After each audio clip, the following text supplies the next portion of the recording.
Hello, everybody, and welcome to another episode of the Something Something podcast. My name is Gary Coleman, and with me, as always, is Emmanuel Lewis. What you talking about? Wait, Wait, what? that would Wait, be the other way. No, wait, no, what? no. I am Eric Kasloff, and with me, as always, is Larry Sands. Hello, nurse. Before we get into the show, we need to do an episode talking about, because before the show, we were just, chatting back and forth, and we got into the careers of Emmanuel Lewis and Gary Coleman. Yes. Now, again, half of the millennials listening to this have no clue who those two are. Wait, you hear that? It's crickets. Oh, okay. They don't know.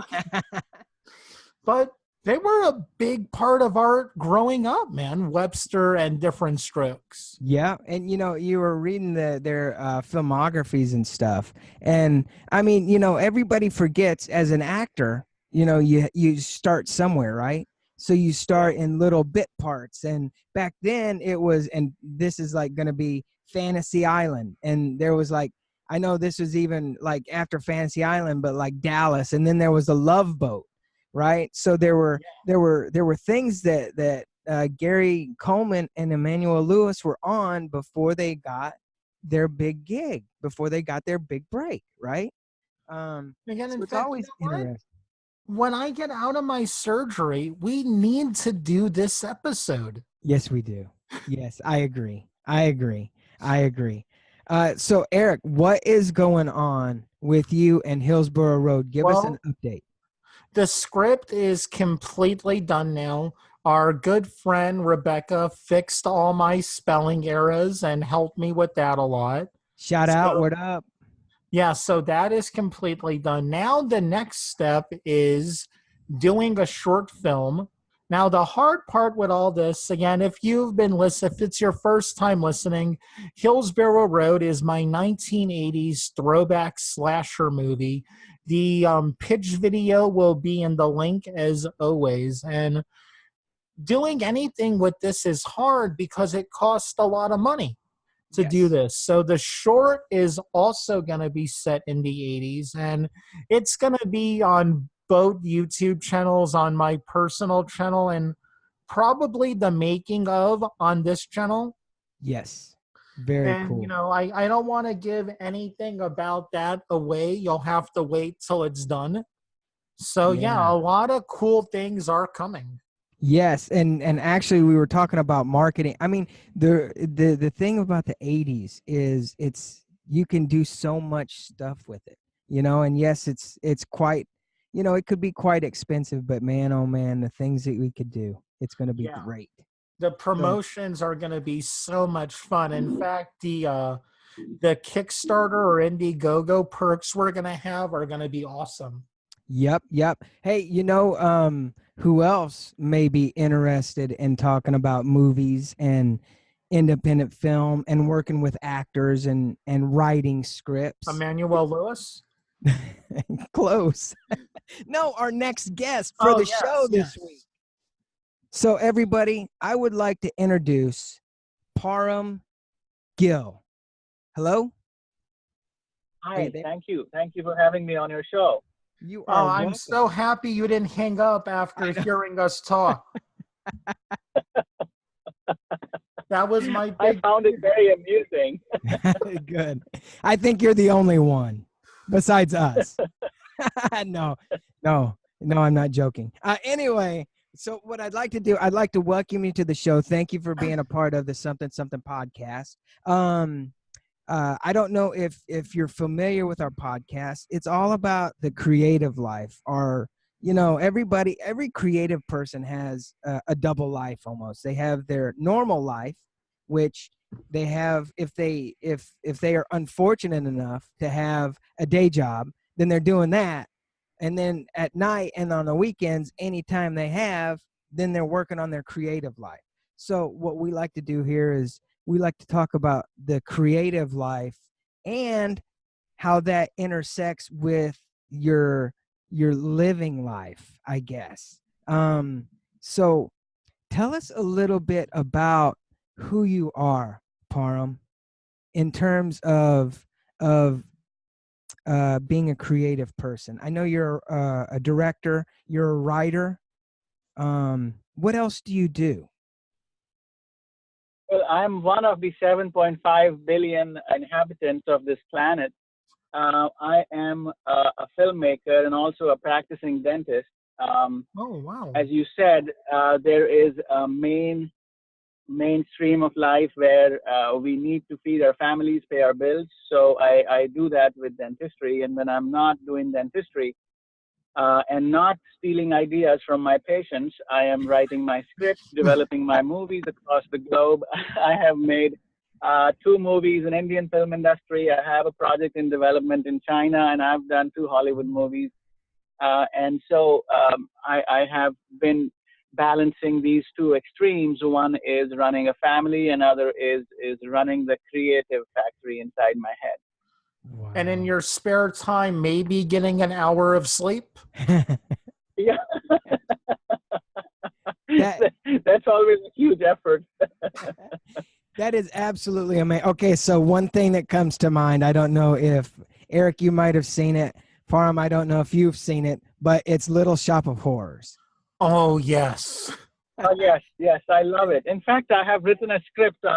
I've been wanting to make a dentist horror film for the longest of time. Oh, And there finally, we've was nailed the script, and we'll get on that next. there Oh, was Yes, a really good one in the 90s with the guy from LA Law. Who? yes, Corbin there Burnson? was. Yeah. Corbin Burnson made it. It was really good. But there Nice. hasn't been another one in years, so it's time to reboot that subgenre. So, Param, Yeah, it's way overdue. yes, absolutely. Let's talk about how do you, so this is really good to get into because you're a professional. And like actors and directors, they have their day jobs, but you're like a professional. So how do you do it really? How do you balance that professional life? When you really want to do something, you make ways to make it happen somehow. In fact, the entire universe conspires for things to happen when you really want them to happen. And everything starts with a thought. And I was just like an average dentist working on patients day and night. And Param, how do you make everything happen between your real job, your day job, and then your dream job? How do you make that work? it's all connected. When I burnt out as a dentist, I could have gotten into any field, but dentistry is form of an art, and you sculpt teeth, and so it was natural for me to deviate into something that was art, and so that's how I got into filmmaking, and I educated myself, got a diploma from New York Film Academy, and I Wow. made my first short film. It was about a war veteran who comes home with post-traumatic stress and how that changes the family. So we had this screening in Modesto, California, where we got together all the veterans and they watched the movie, and I saw people giving me standing ovations. Some of veterans were crying. I had never experienced that emotion ever when you touch people through a piece of art, and that got me hooked forever. Awesome. That's Wow. very cool. That's very cool. Not to I'm like you. I did a film called Adjusting Honor, and it was about an Army war vet with post traumatic stress syndrome, and just like you, I showed it on an Army base with a room full of vets and active military, and I was so nervous. But afterwards they came up to me and they said, man, it's like a documentary. Your movie is like a documentary. And I was blown away. So I can only imagine how that made you feel. So what made you let's go back to your first film. What made you want to do something about post-traumatic stress disorder? I was reading about it in the papers. I had a lot of my patients who were veterans. They had limited health care, no dental care, And here they were giving their lives, literally putting everything at risk. And when they come home, they were not being taken care of. And the only way I could take my voice out to the masses was by making this movie. And at that point, the only intention was to highlight this cause and see if the veterans would get more benefits, and if they're more well taken care of than they were at the time. So that was the only motive. That's really cool. That's doing the Lord. That's doing God's work, my friend. Yeah, What you just.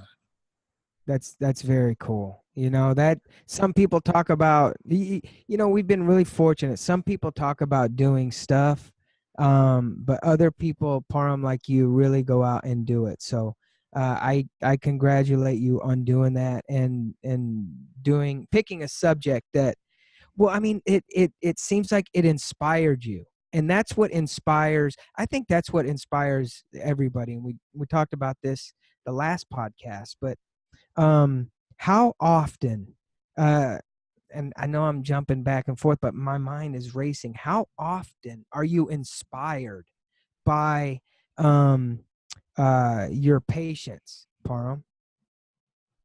All my inspiration comes from my patients. Every movie that I've made out there, whether in India or the project that is happening in China, every single idea has come from my patients. I have this unique privilege that I am a dentist and I get to interact with a lot of people who are my patients on a regular basis. And each person is a story. I cannot even tell so many stories. And each person, each individual is unique. And they have this beautiful life, evolving inside of them. And I see them change year after year after year.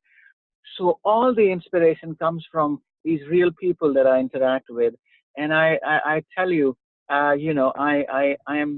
I'm so privileged, and I'm very thankful for that. Who are some filmmakers that inspire you in your career? Like, I've liked mostly drama. So Steven Spielberg was a big inspiration when I went to film school. But as I write these movies or make these movies, it's becoming more real. So I'm away from fantasy. I'm closer to reality, which is happening every day. So in that sense, I moved away from those influences, and now I just look for inspiration um, in real world. So and just translate it in the language of film or cinema. But I at this point not really inspired by one particular individual. Interesting. I can go with that because I know as an actor, like before I got into acting, and even still, I really like Johnny Depp, Al Pacino, Brad Pitt, Robert De Niro, and once you start doing it, it kind of becomes like not like a like an old thing. And I don't know how you guys feel about that, but your inspirations, you just start becoming who you want to be, or what you want to do. And so it's not an afterthought, it's just one of those things. I think you don't Yeah, necessarily. you become a unique filmmaker. You just like an individual, you are unique. Your filmmaking and your craft also becomes unique, and it takes inspiration from everything and nothing. Yes, that's a good way to put it. That's perfect. I was going to ask you, and this may sound funny, but was there ever a time when you get an inspiration and you're right in the middle of doing like a dental procedure, and I know being a writer, because I know Eric kind of talks about this, and sometimes you just got to get it down on paper before you forget it. Has that happened to you at all? Yeah, it has happened many times, and then I excuse myself for that moment, and I, record my notes into my phone, and then I'm back again. Wait, really? That's great. Yeah. That's great. Wow. See, that is a true artist. That is a true artist. The most I respect I've that. ever done was I was getting a teeth cleaning and I was getting text from a producer. So my mouth is all numbed up. And I'm still reading Robert's text and sending him like, okay. That is great. That is great. Oh my goodness. Well, so we talked about your short film and how you wrote that. Well, we kind of talked about how you wrote it, but what inspired it? What how did you decide to do, was it your first feature film? How did you decide what you were going to do, and what was your thought process about going about and making it? Yeah, so I'd done this short and that I spoke about the movie on post-traumatic stress, and I got this beautiful reaction from the veterans. So I thought, okay, now I'll do a feature next. And in film school, they always say, they kind of dumb you down in film school. I don't recommend anybody go there. But I didn't Amen. have an idea. I didn't even Amen to know that. what a camera looked like. So I needed that little bit of knowledge. But they say, write what you know. I will now say, do not write what you know, because it will never be exciting. So I wrote, I knew African American culture because of my master's in New Jersey, and I knew Indian Oh, culture originally from India. you So went I to thought, school in New I, Jersey? yes, I did. I'm from Jersey. What school in Jersey? It's Rutgers now, but it used to be University of Medicine and Dentistry of New Jersey. Oh, wow. That's so cool. Yeah, I have a joint master's from New Jersey Institute of Technology and University of Medicine and Dentistry. And Damn. uh, so when I was there, I was exposed to African American culture. So I said, okay, let's have these two cultures clash. So I set up a story about a rock band. You know, this Indian girl is part of the band, and her student visa expires, and the family takes her back home. But the lead singer of the band is in love with her. So the bandmates, they travel to India uh, to get her back. And so it was a comedy. It was called Rockin' Mira, and so that was the start. That's very cool. What now, do you ever work with like a co-writer at all? Yes, I have now. As I'm learning the craft more and more, I prefer, writers who've honed their craft over years. Someone who's been writing for 40 years, I will never be able to match their ability. So I actually encourage now, and that's what I learned after making my first film, was that don't entirely rely on your writing. If you can get help, do not be ashamed. Leave your ego beside and just go get help. And I'm very lucky. I found John Buchanan. He's an excellent writer, and we've collaborated on two movies now, and it is a big help, I would say. Very cool. Very cool. Let's talk a quick minute, because I see that you did a movie called Going to America. Can you talk a That's little true. bit about that? Yes. So that movie was more of a mainstream project that was distributed by Sony Pictures and went to AMC and whatnot. And the movie ended up winning over 25 international awards in various categories.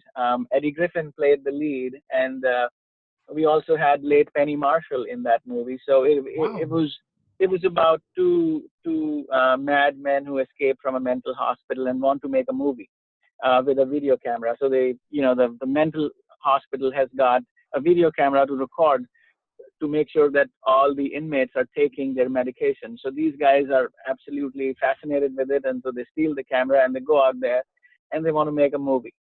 So that's what it was about. That's Wow. really cool. That sounds awesome. So talk to us a little bit, and this might tie in with because you have a distribution company. Is that correct? Yes. Um, what was it like? Now, okay, first of all, I just gotta throw this out there. Just it keeps like knocking on my brain. So I think you did a great job on putting like crazy people wanting to do film, because that's the only people who would Who want to would shoot want a to do feature film? film. But that was very good. But what was it like? Because I know, we have, we talk to a lot of like actors and young directors who want to know about that next step. which is, you know, what's it like when you go in and you deal with Sony Pictures on a distributed project, a film? What was that like?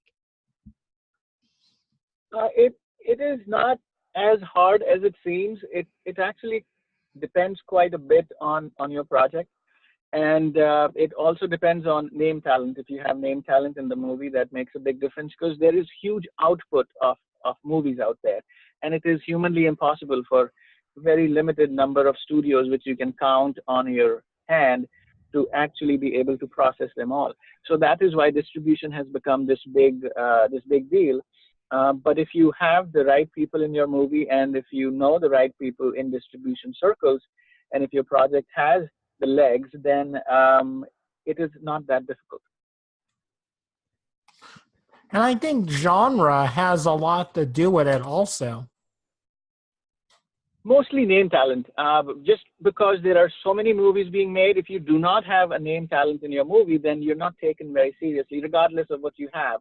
Now, I know that people have broken out in the past with movies like that, but then again, if you have an insider connection where someone would take a look at what you've made, then it makes a big difference. Otherwise, randomly, this is very difficult. That's that. Yeah, and so it is true what they say. You have to, because I mean that's what people look at when they go to the movie store, or I guess on Netflix now. But it's like it's what they call the box top, right? It's whoever you've got on your box top, and if they know who you have on your box top, then they're more likely gonna watch it. So yeah, yep. Now tell us, how did you get involved in putting your own distribution company together? Again, the same issue that you mentioned. It is hard to find mainstream distribution. When I made my first movie, Rock and Mira, I wanted it to be seen in theaters. I didn't want it to go straight to DVD. And I struggled quite a bit. And this movie was Clash of Cultures. This movie was mix of some sort of, Indian influence and African American influence. So they could not put it into a genre, into a slot. And even though I had meetings with Disney, I had meetings with Universal, but they just could not put that movie in a slot. So I was like, okay, this is their belief system. Now let me go out there and see what I can do. So that led to making of a distribution company. And today we have access to 3,000 screens across North America. And I can put a movie out on 3,000 screens all by my own without any Wow. outside help. But so that's where it started from. Wow. And are you here's a $4 billion question. Are you Yes. actively looking for projects? Well, we are always, if there is something that catches our attention, we always push it if it works for us. The way it works is, again, there is a cost to putting a movie out there. Now you are told that it costs $20 million to have a mainstream release. Well, it works for the studios, not for us. We are able to put a movie in 30 leading national markets in the United States with a cost of $100,000. And how we do that, I cannot disclose to you. Now, we obviously want to recover that $100,000, and that includes marketing, and that includes your, virtual print fee, and then shipping and everything. So, and if the project has legs, then it can create, some attention, and there are people who can, review it and write about it. Then that changes the whole equation. Yes, yes. Actually, we should probably have you back on and do like a distribution 101 Yeah. talk or marketing, because a lot of people think, that just showing up in Hollywood. Okay, so like I taught acting for a while, and in LA, and I mean it is amazing to me how many people think that just by showing up they're going to get a movie deal, or they're going to get their film distributed. And then when they get a little bit of information, they seem like, wait, what do you mean? I have to put more money into it for distribution? I have to keep trying. Right. Right? Yeah, no, I've been there. I've done that, and I would have been, I would have had the same reaction. But in my life, I've seen very hard times. I've gone, you know, through stages where there was no money for food. I've gone Wow. through, you know, situations where you have to work nights at a gas station. I've gone through some terrible situations in my life, so I'm not scared of taking any risks. And I was professional and I could push it, so I took that chance. And through in the process, we were able to create a distribution and marketing company, and we were also able to learn so much about distribution, and that changed how I make movies now. You Yes. know, as an artist you get consumed with your art, but you also have to understand someone has to set aside 90 precious minutes of their life to see what you've made. And so it's not about you as much as these people, and that is called distribution. Mm. There is a third party involved, and they'll take your project to the audiences if the project has legs.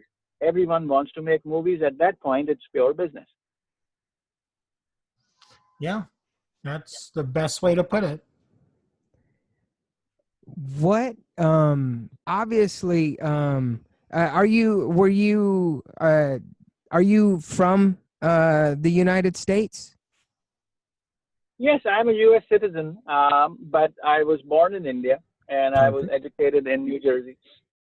Well, the reason I ask is I read in your bio that you got into Bollywood, and it was a kung fu epic. Can Yes, you that talk was a because that sure. sounds like it's so cool. Yeah, I was gonna get to that, but you beat me to it, Larry. It's actually playing on Netflix. You can catch it. It's called Warrior Savitri. Savitri is a character from Indian mythology, and this is the woman who um, was ready to give up her life to save her husband. So it was her story, and we sort of adapted it to the modern times, where now Savitri is, you know, an expert in martial arts, um, and so how she protects her husband. So it was, you know, we had the Jackie Chan's core team, you know, doing the choreography for all the martial arts, and Wow. we used Wing Chun Kung Fu. That was the specialty form that is practiced by our lead actress, and so it was a pretty difficult movie to make. It was shot in India, UK, US, and Thailand, so it Wow. was pretty immersive in that sense. Yeah, it was a big So you project. were just globe trotting with that one. Yeah, it was difficult movie to make. We had you know, Om Puri, who was in 100 Foot Journey. He was an Indian actor, and he's been some really big movies. So he was playing the God of Death in it, and we had you know, a new young actress who played Savitri, and she learned martial arts for quite long, almost a year, and so everyone gave their 100%. Wow, I tell you know you it's I we know what I'm really watching tonight. we really do, and we can put links in all your social media, all your stuff will be in Links will be in the description. yeah, it'll be in the description, and everybody can go check it out. Uh, you know, we really do need to have you on and do like a marketing 101, and not just that, but just like the logistics of going from continent to continent and taking a film crew with you to do that. I mean, you know, that's like way over independent film. Yeah, I mean, talk um about a company move. yeah, really. And it's like I mean, you are an absolutely amazing creative person. Not just a creative person, you're an amazing dude, I gotta tell you. Yeah, just overall, it's a delight having you on right now. Yeah.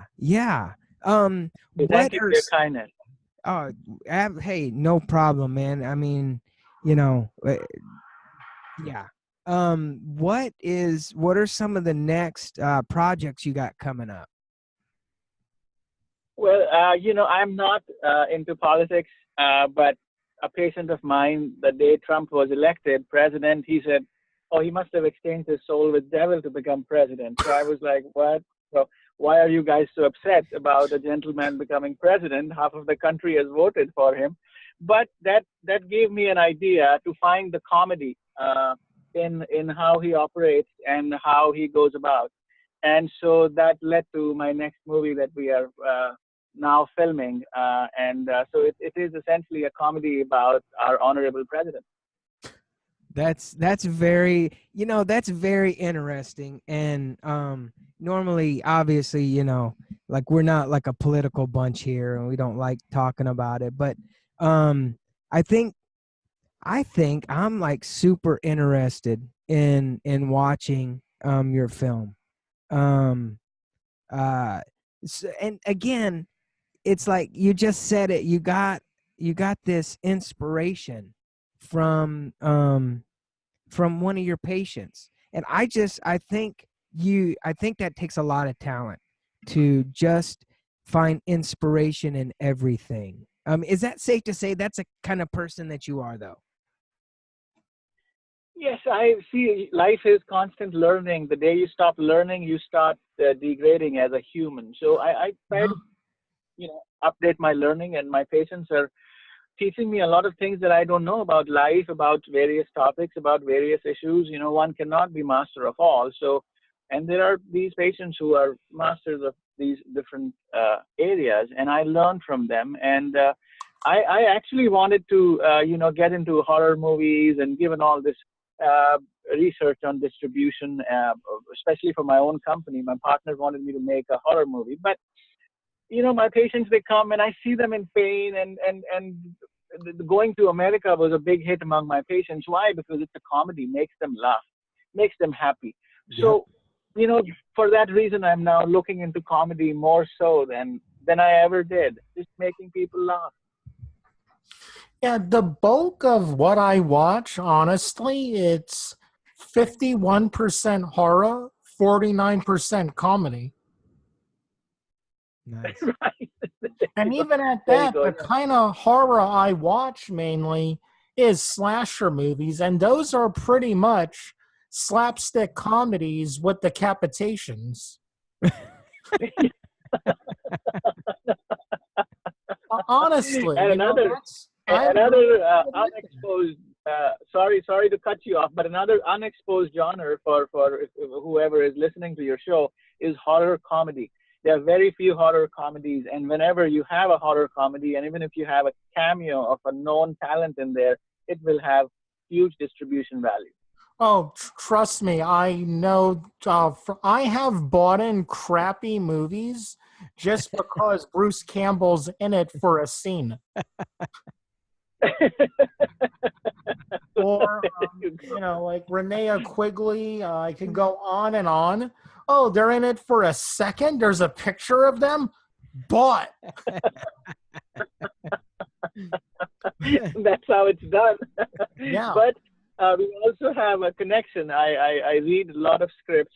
We have submitted a lot of scripts, and we sometimes ask for scripts to Blacklist and Inktip and other accumulating sites for writers. Um, I have not read a good horror comedy script till date, and this is 10 years. Wow. Wow.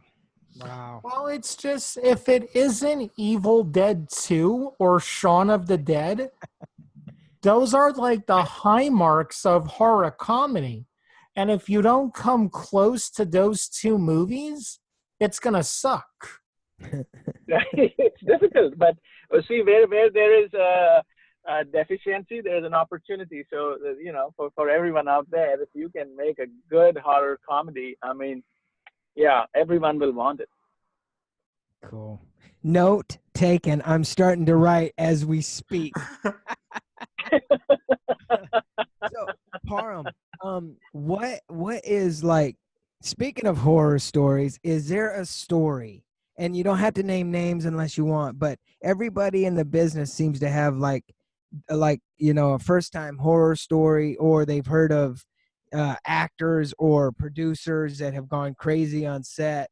What is, because I mean you're like right there at the top echelon of filmmakers. Can you tell us a story about like one of the weirdest or strangest or funniest or most depressing thing that has happened to you thus far in the industry? Yes, my very first feature, we were filming in India, in a palace in Rajasthan, which is a northern state in India. And because I had Indian actors and I had African American actors, so the cultures were different and cultures clashed on set too. American actors would stick to the script, and Indian actors would just keep switching it around because they are not that disciplined in the sense they can improvise as much as they want, even though I was saying stick to the lines. And it was a scene of confrontation between our band and this brother of this lead Indian actress. And so during the exchange, the Indian actor, said Fatso to this band member, Fatso Fasano. That was his name. And he was a big guy, and so he said, "You fatso," and that guy got really upset, and we are rolling.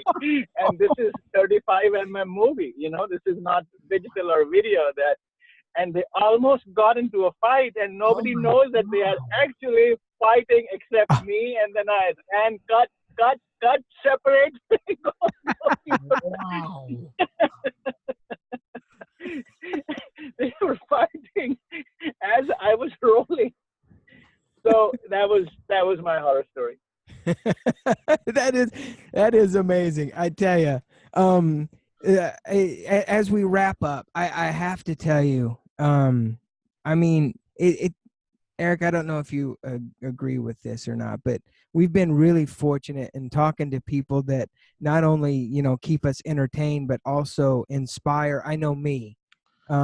I'm right there with you, man. It was such an honor and a blast to have you on. And we're not just saying it when we say we would like to have you back on. I mean, we need to schedule a time to have you back on. Yes, that is for sure. And we would like to maybe do like a capsule of like marketing 101 of a couple episodes and get really down into it, because I know you've got some great insight and information to help young filmmakers, even old filmmakers, get to where they want to be, because you've done it. And yeah, I mean, yeah, I think you're just an amazing person. What is the most what is the best way for somebody to keep up with you on social media? Is it Instagram? I have not been very active on social media because we were writing a few movies, so it was silent. But I am on Twitter, Param Gill 1, and I'm also on Facebook, Param Gill Film. Perfect. Again, links will be in the description. Ditto. Well, Param, I just want to say thank you from the bottom of my heart. Thank you for being a blessing, and thank you for just touching on just a surface of who you are and what you do. But that just means we're going to have you back on. That's for sure. Thank you. Well, everybody, as I cough, that is all the time we have for this week's episode. Remember to check out on Param's all of his social media links, and check out the pitch video for Hillsborough Road. And above all, have a happy, safe week or weekend.